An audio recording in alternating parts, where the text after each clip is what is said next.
जरा कल्पना कीजिए, एक लग्जरी क्रूज है, समंदर के बिल्कुल बीचों बीच। 147 यात्री आराम से अपनी छुट्टियां बिता रहे हैं। हाँ, मतलब एक परफेक्ट हॉलिडे की तरह। बिल्कुल। लेकिन फिर अचानक एक के बाद एक रहस्यमयी मौतें होने लगती हैं। और कातिल कोई इंसान नहीं है, कोई हथियार भी नहीं है। सही बात है। ये कातिल इतना सूक्ष्म है कि खुली आंखों से दिखाई तक नहीं देता, है ना? और सबसे अजीब बात तो ये है कि इस अदृश्य कातिल को समंदर के बीच उस शानदार जहाज तक पहुंचने के लिए आमतौर पर एक चूहे की जरूरत होती है। बाप रे, ये सुनने में ही किसी हॉलीवुड थ्रिलर जैसा लगता है। एकदम। तो आज के इस गहन विश्लेषण में हम एक ऐसे ही मेडिकल रहस्य से पर्दा उठाने वाले हैं जिसने दुनिया भर की स्वास्थ्य एजेंसियों की नींद उड़ा दी है। अर्जेंटीना के उशवाया से निकले MV हॉन्डियस नाम के क्रूज शिप पर हंता वायरस ने जो कहर बरपाया है ना, हम उसकी तह तक जाएंगे। और देखिए, इस पूरी घटना ने एक अजीब सी दहशत का माहौल बना दिया है। लेकिन इस गहन विश्लेषण का हमारा जो मिशन है वो डर या घबराहट फैलाना बिल्कुल नहीं है। पैनिक नहीं करना है। बिल्कुल। हमारे पास न्यूज़ आर्टिकल्स, मेडिकल रिपोर्ट्स और ऐतिहासिक डेटा का एक पूरा स्टैक मौजूद है। तो इस डेटा का विश्लेषण करके हम तथ्यों को सामने लाएंगे। ये समझना बहुत जरूरी है कि हंता वायरस आखिर क्या है और ये समंदर के बीचों बीच एक क्रूज शिप पर पहुंचा कैसे। सही कहा। और इसका जो इतना लंबा इतिहास है वो क्या है। सबसे बड़ा सवाल जो इस वक्त हर किसी के दिमाग में है कि क्या ये कोविड-19 जैसी किसी नई वैश्विक महामारी की शुरुआत है या फिर कुछ और। तो चलिए विज्ञान और डेटा के जरिए इस वायरस की पूरी कार्यप्रणाली को डिकोड करते हैं। उसी रहस्य से शुरुआत करते हैं। 1 अप्रैल 2026 को MV हॉन्डियस नाम का ये क्रूज शिप अपनी यात्रा पर निकलता है। सब कुछ बिल्कुल सामान्य लग रहा होता है शुरुआत में। हाँ, लेकिन कुछ ही दिनों बाद एक 70 वर्षीय डच यात्री बुरी तरह बीमार पड़ता है। उसके फेफड़ों में पानी भरने लगता है और उसकी मौत हो जाती है। ये बहुत ही दुखद था। और बात यही नहीं रुकती ना, फिर उसकी पत्नी की मौत होती है और उसके बाद एक ब्रिटिश यात्री की भी जान चली जाती है। देखते ही देखते 6 लोग संक्रमित हो जाते हैं, जिनमें से 3 की तो मौत भी हो चुकी है। और इस घटना में सबसे खौफनाक मोड़ तब आता है जब उस क्रूज शिप का डॉक्टर जो इलाज कर रहा था वो खुद संक्रमित हो जाता है। हाँ, ये मेडिकल कम्युनिटी के लिए बहुत बड़ा रेड फ्लैग था। 147 यात्रियों को उनके केबिन में क्वारंटीन कर दिया गया है। गंभीर मरीजों की जान बचाने के लिए तो ECMO मशीन तक की जरूरत पड़ रही है। तो अब सीधा सवाल ये उठता है कि जो वायरस चूहों से फैलता है वो समंदर के बीच एक लग्जरी क्रूज पर लोगों को एक के बाद एक मार कैसे रहा है। असल में यहाँ जो सबसे हैरान करने वाली बात है वो ये है कि क्रूज शिप पर जिस स्ट्रेन ने हमला किया है ना, उसे एंडीज वायरस कहा जाता है। अच्छा, एंडीज स्ट्रेन। हाँ, देखो, हंता वायरस की दर्जनों प्रजातियां दुनिया भर में पाई जाती हैं। लेकिन इस एंडीज वायरस की एक बहुत ही खौफनाक खासियत है। ये मुख्य रूप से दक्षिण अमेरिका में पाया जाता है और कॉलीलार्गो माउस नाम के एक खास चूहे से फैलता है। लेकिन चूहा तो क्रूज पर भी हो सकता है ना? हो सकता है, लेकिन जो बात इसे पूरी दुनिया के बाकी हंता वायरसों से अलग बनाती है वो ये है कि ये इकलौता ऐसा स्ट्रेन है जो दुर्लभ मामलों में इंसान से इंसान में फैल सकता है। अरे बाप रे। हाँ, जब जहाज का डॉक्टर संक्रमित हुआ तो ये इस बात का साफ संकेत था कि मरीजों की देखभाल के दौरान शारीरिक संपर्क या शारीरिक तरल पदार्थों के जरिए ये वायरस एक इंसान से दूसरे इंसान तक पहुंच गया है। रुको, चलिए इसे थोड़ा विस्तार से समझते हैं। अगर ये इंसान से इंसान में फैलने की क्षमता रखता है तो क्या ये उस क्रूज शिप पर मौजूद सभी 147 यात्रियों को बहुत तेजी से संक्रमित नहीं कर देगा? ये सवाल उठना बहुत लाजमी है। क्योंकि एक क्रूज शिप पर बंद कमरे होते हैं, सेंट्रलाइज्ड AC होता है। कोविड के समय तो हमने देखा था कि ऐसी जगहों पर वायरस जंगल की आग की तरह फैलता है। देखिए, कोविड-19 और हंता वायरस की कार्यप्रणाली में जमीन आसमान का अंतर है। कोविड एक एयरबॉर्न वायरस था, मतलब हवा के जरिए तेजी से फैलने वाला। हाँ, वो तो सिर्फ सांस लेने से फैल जाता था। बिल्कुल, वो एक कमरे में बैठे कई लोगों को सिर्फ बात करने से संक्रमित कर सकता था।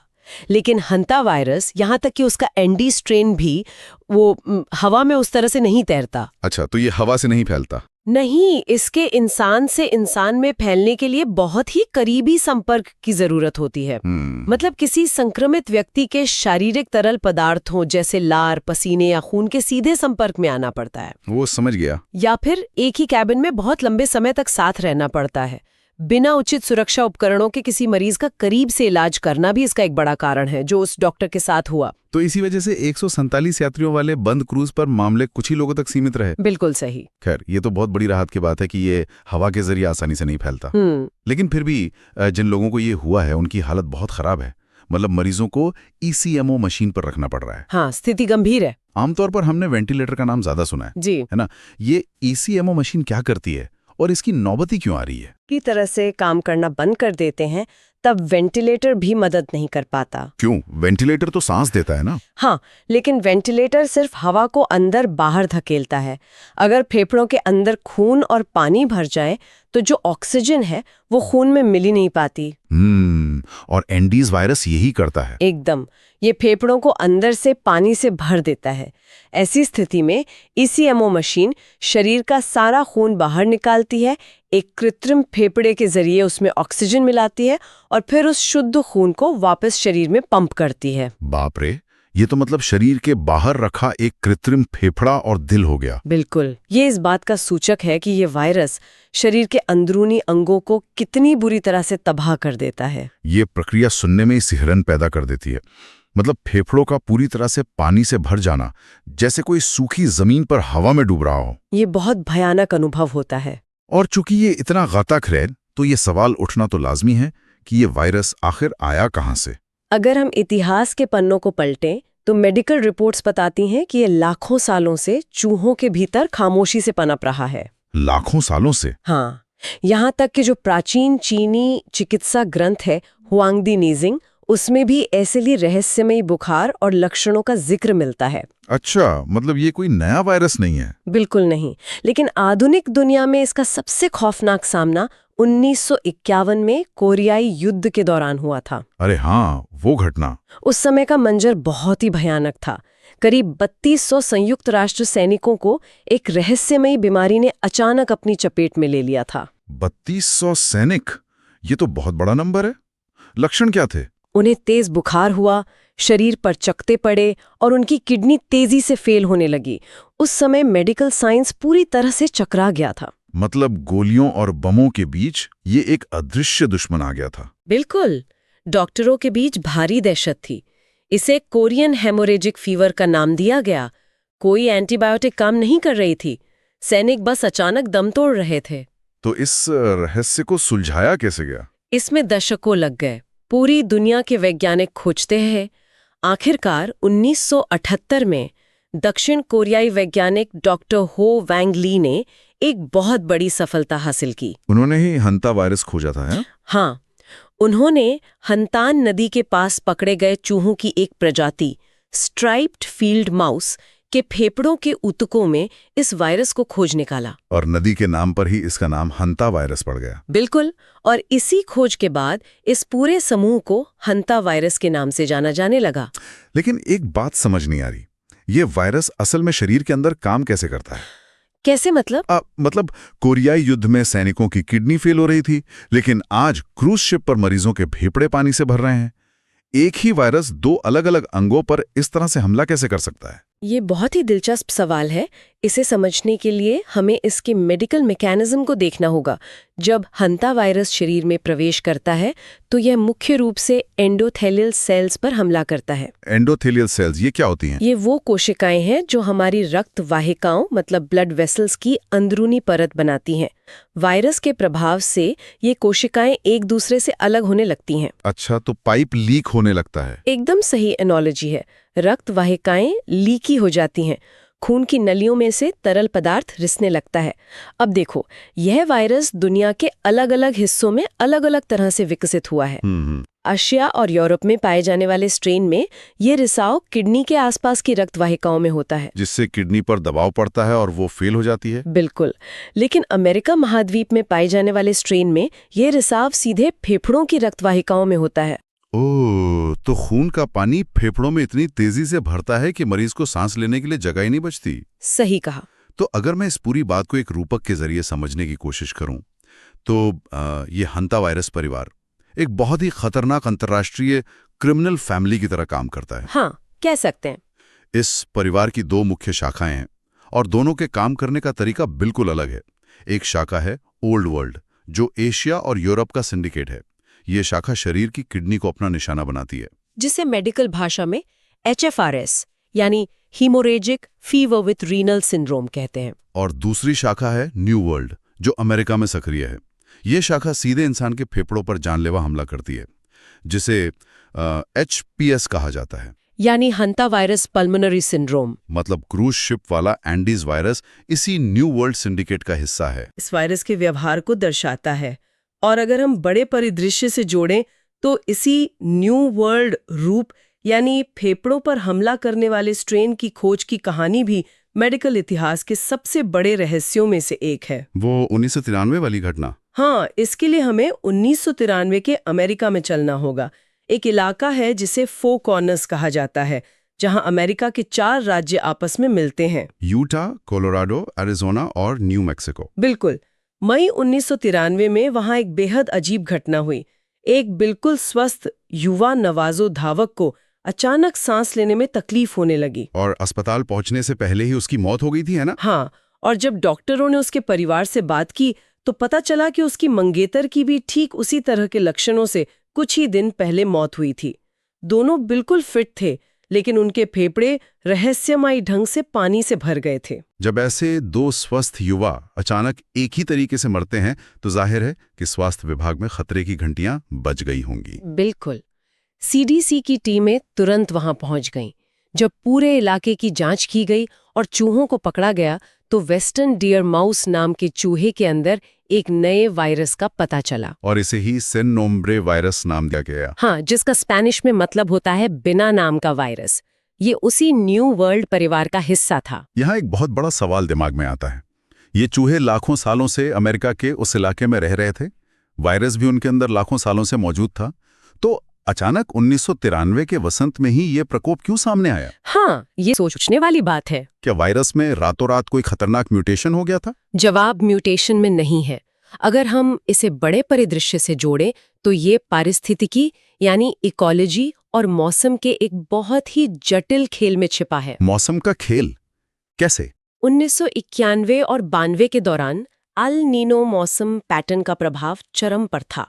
इसके कारण प्रशांत महासागर का पानी गर्म हुआ और 93 की शुरुआत में 4 कॉर्नर्स क्षेत्र में असामान्य रूप से भारी बारिश हुई। अच्छा, तो बारिश से क्या हुआ? इस इलाके में कई सालों से भयंकर सूखा पड़ा था, इसलिए जब इतनी भारी बारिश हुई तो वनस्पतियों में अचानक जान आ गई। खास तौर पर पिनियन नट्स की बहुत बड़ी बम्पर पैदावार हुई। यानी उस भारी बारिश ने सूखे इलाके में अचानक चूहों के लिए एक all you can eat buffet लगा दिया था। बिल्कुल यही हुआ था। भरपूर खाना और छिपने की सुरक्षित जगहें मिलने के कारण चूहों की आबादी में सचमुच एक विस्फोट हो गया। वैज्ञानिक मानते हैं कि चूहों की संख्या सामान्य से 10 गुना तक बढ़ गई थी। 10 गुना? बाप रे! हाँ, और जब चूहों की आबादी इतनी ज्यादा बढ़ जाती है तो उनके बीच वायरस भी तेजी से फैलता है। और सबसे बड़ी बात, जब जंगल में जगह कम पड़ने लगती है तो वो इंसानों के घरों और गोदामों में घुसने लगते हैं। तो इंसान और संक्रमित चूहों का आमना सामना बढ़ गया। सही। लोग अनजाने में चूहों के मल मूत्र वाली हवा में सांस ले रहे थे। ये बीमारी कोई नई नहीं थी।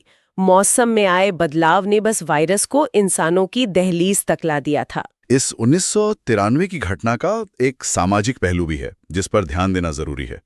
जब ये बीमारी फैलनी शुरू हुई तो मीडिया ने इसे नवाजो फ्लू या नवाजो बीमारी कहना शुरू कर दिया था। हाँ, क्योंकि शुरुआती मामले इसी मूल निवासी समुदाय से आए थे। बिल्कुल, और ये किसी भी समुदाय पर एक बहुत बड़ा ठप्पा लगाने जैसा था।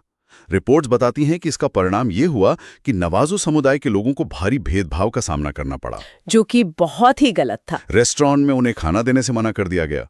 यहाँ तक कि मीडिया ने उनके अंतिम संस्कार जैसे मौकों पर भी उनकी निष्ठा का सम्मान नहीं किया। ये दिखाता है कि जब डर हावी होता है तो लोग अक्सर बीमारी को किसी समुदाय से जोड़ने की गलती कर बैठते हैं। जबकि विज्ञान बाद में साबित करता है कि वायरस किसी इंसान का समुदाय देखकर हमला नहीं करता।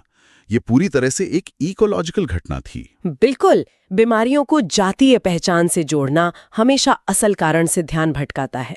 चलिए अब आज के समय में लौटते हैं। MV हॉन्डियस क्रूज शिप की स्थिति और हंता वायरस की 30 से 50% तक की मृत्यु दर सुनकर किसी के भी मन में घबराहट होना स्वाभाविक है। हाँ, डर तो लगता ही है। खासकर भारत जैसे विशाल आबादी वाले देश में कोई भी ये जरूर जानना चाहेगा कि क्या इस वायरस के यहाँ फैलने का कोई बड़ा खतरा है। डेटा के आधार पर भारत के संदर्भ में राहत की खबर है।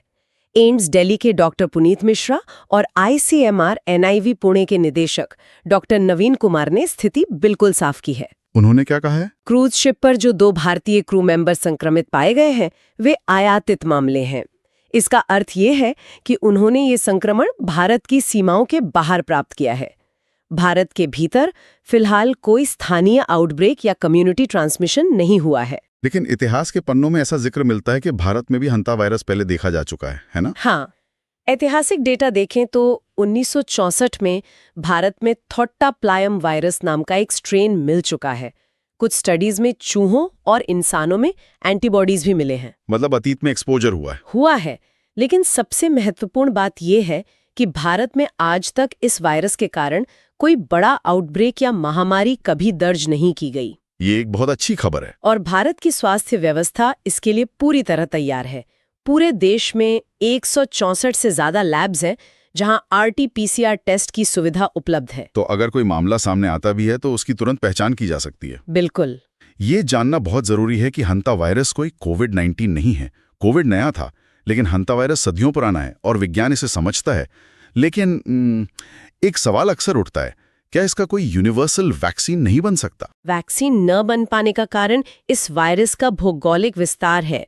चूंकि दुनिया के अलग अलग हिस्सों में इसके बिल्कुल अलग अलग स्ट्रेन्स पाए जाते हैं। जैसे अमेरिका में सिनोम्ब्रे, दक्षिण अमेरिका में एंडीज और एशिया में हैंतान। इसलिए कोई यूनिवर्सल वैक्सीन बनाना लगभग असंभव है।